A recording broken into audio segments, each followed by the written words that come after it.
गरुड़ पुराण में मृत्यु के बाद आत्मा की यात्रा और उसके कर्मों के आधार पर मिलने वाले फलों का विस्तृत वर्णन किया गया है।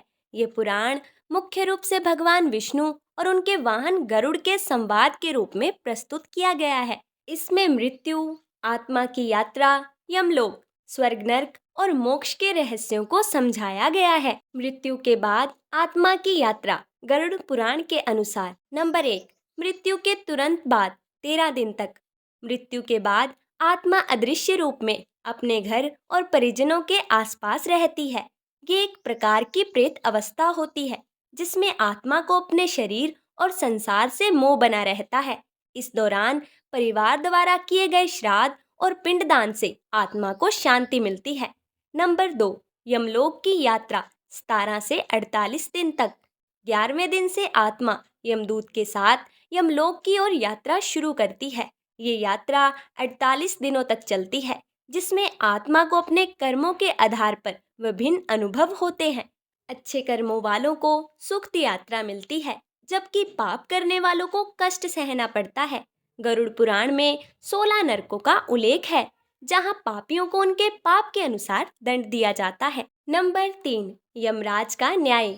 यमराज आत्मा के कर्मों का हिसाब रखते हैं और उनके अनुसार स्वर्ग नरक या पुनर्जन्म का निर्णय करते हैं। जिनके पुण्य कर्म अधिक होते हैं वे स्वर्ग में सुख भोगते हैं। जिनके पाप कर्म अधिक होते हैं उन्हें नरक में यातनाएं सहनी पड़ती हैं। नंबर 4, पुनर्जन्म या मोक्ष। आत्मा अपने कर्मों के अनुसार नया शरीर धारण कर पुनर्जन्म लेती है।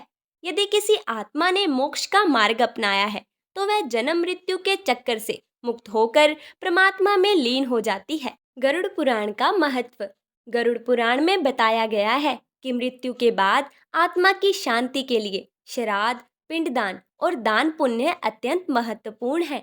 ये पुराण हमें सिखाता है कि जीवन में सद्कर्म करें ताकि मृत्यु के बाद आत्मा को कष्ट ना हो और मोक्ष प्राप्त हो सके।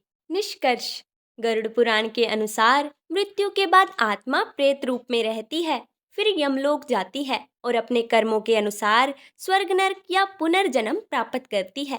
मोक्ष प्राप्त करने के लिए अच्छे कर्म और भक्ति का मार्ग अपनाने की सलाह दी गई है। गरुड़ पुराण की कथा भक्तों को धर्म के मार्ग पर चलने की प्रेरणा देती है। यदि आप इस कथा के किसी विशेष पहलू या नरक स्वर्ग के वर्णन को और विस्तार से जानना चाहते हैं तो मुझे कमेंट करके ज़रूर बताएं। और हिंदू धर्म से जुड़ी ऐसी महत्वपूर्ण और अनसुनी जानकारी के लिए हमारे चैनल को अभी सब्सक्राइब करें और बेल आइकन को भी दबा दीजिए। जय श्री कृष्णा।